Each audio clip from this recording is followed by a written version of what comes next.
নমস্কার বন্ধুরা, বড়দের প্রণাম, ছোটদের অনেক অনেক ভালোবাসা দিয়ে আজ দিদিনানির ব্লগ চ্যানেলটা শুরু করলাম। বন্ধুরা, খুব সকাল সকাল উঠে গেছি। উঠে শরীরটা কদিন খুব খারাপ ছিল, অনেকটাই খারাপ ছিল। আবার পিজিতে যেতে হবে।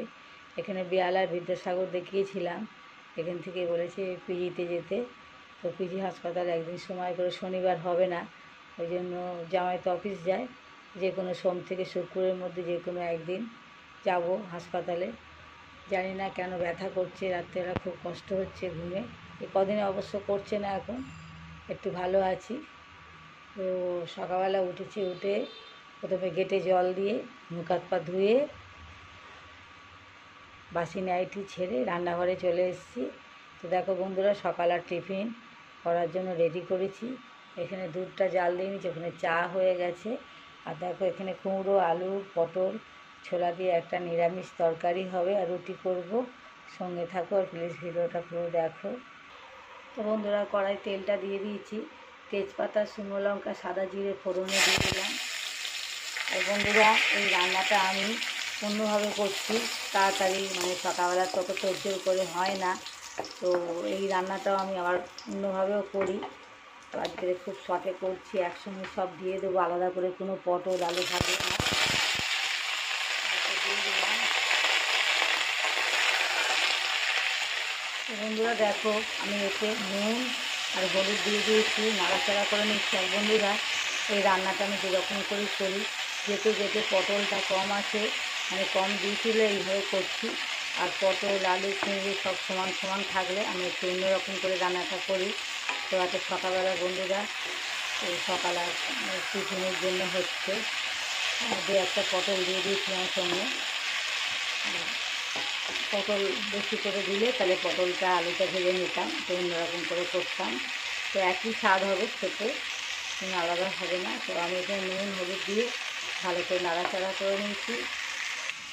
দেখো, এই তরকারিটার মধ্যে ছোলা দিয়ে দিয়েছি। আর দেখো, এখানে আমি মশলা নিয়েছি, সামান্য একটু আদা নিয়েছি, জিরে, কাঁচা লঙ্কা, শুকনো লঙ্কা, 4-5টা গোলমরিচ দিয়েছি। এটা আমি পেস্ট করে নিয়ে আসি। বন্ধুরা দেখো, কুমড়ো আলু পটল ভাজা ভাজা হয়ে এসছে। এবার আমি ছোলাটা দিয়ে দেবো।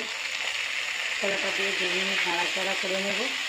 তো বন্ধুরা, এটা তোমরা যে কোনো পুজোর আগের দিনেও, আমার তো কোনো বাড়িতে পুজো হলে 2-3 দিন নিরামিষই চলে। তো পুজোর আগের দিনেও নিরামিষ খেতে পারো, পুজোর দিনে এই রান্নাটা করতে পারো সম্পূর্ণ নিরামিষ। একটু নাড়াচাড়া করে নিলাম, আসছি। তো বন্ধুরা, মশলা পেস্টটা দিয়ে দিলাম, আর দিয়ে দেবো আরও একটু হলুদ। প্রথমে হলুদ দিয়েছিলাম, আর একটু নুন দিয়ে দেবো। আর বন্ধুরা, এটা যেহেতু রুটি দিয়ে খাওয়া হচ্ছে, আর রুটি দিয়ে খাওয়ার জন্য তরকারিটা হচ্ছে, আর আমাদের বাড়ির তরকারিতে কেউ মিষ্টি দিলে খেতে চায় না, খুব সামান্য একটু চিনি দিয়ে দেবো, খুব সামান্য, ব্যাস। তো এটা আমি ভালো করে কষে নিয়ে আসছি।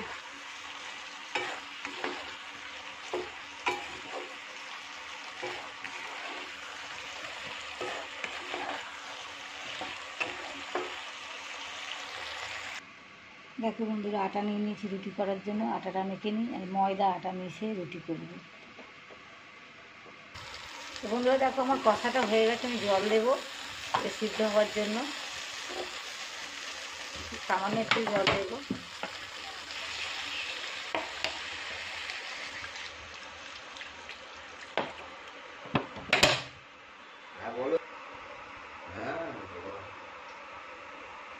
এটা এবার আমি ঢেকে দেবো, 5 মিনিট পর আসছি।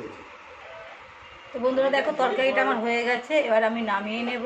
দেখো, একদম রুটি, ভাত, পরোটা সবার সাথে খেতে ভালো লাগবে। আর এখানে আমি দেখো বন্ধুরা, একটা মশলা ভাজা দেবো। দেখো, এই যে জিরে ভেজে গুঁড়ো করে নিয়েছি, এটা ওর ওপর দিয়ে দেবো। একদম পুরো রেডি ভাত, রুটি, পরোটার সাথে খাওয়ার জন্য। লুচি নাড়াচাড়া করে নিয়ে নামিয়ে নেব। তো বন্ধুরা, তোমাদের তরকারি রেসিপিটা দেখালাম, আর বাকিটা তোমাদের দেখাতে পারিনি। সংসারের ঘর দোর মোছা, বাসন মাজা, রান্নাঘর পরিষ্কার, পুজো পাঠ কিছুই দেখাতে পারিনি, তোমাদের সাথে শেয়ার করতে পারিনি, কারণ মোবাইলে চার্জ ছিল না। তোমাদের সাথে এই তরকারিটা রান্না দেখাতে দেখাতে মোবাইল বন্ধ হয়ে গেছিলো আর ফোনে চার্জ দিয়ে দিয়েছিলাম। তো একদম কাজকর্ম সেরে পুজো পাঠ করে খাওয়া দাওয়া করে বিকেল হয়ে গেছে। এখন নাতনি স্কুল থেকে চলে এসছে, তো 5টা 10-এ এসছে। এখন দেখো মুড়ি, ঝুড়ি ভাজা আর পেঁয়াজ, ও তো পেঁয়াজ খায় না, ওর জন্য ঝুড়ি ভাজা আর মুড়ি দিয়েছি। ঝুড়ি ভাজা মুড়ি, তাই বলছে এখন খাবে না। তো আমি রেডি করেই নিয়ে এসেছি, না দিলে খায় না গো বন্ধুরা, খুব বদমাশ আছে, খেতে চায় না। আর এদিকে দেখো আমি একটু পেঁয়াজ কুচিয়ে নিয়েছি আর কাঁচা লঙ্কা নিয়েছি, আর কিছুই নিইনি বন্ধুরা। তেল দিয়ে পেঁয়াজ কাঁচা লঙ্কা গোটা নিয়ে নিয়েছি, পেঁয়াজ কুচিয়ে ঝুড়ি ভাজা দিয়ে তেল মাখিয়ে এই এখন খাবো বন্ধুরা। তো বন্ধুরা, ভিডিওটা আমি এখানেই শেষ করলাম, পরবর্তী ভিডিওতে দেখা হবে। ততক্ষণ ভালো থেকো, সুস্থ থেকো, টাটা বাই।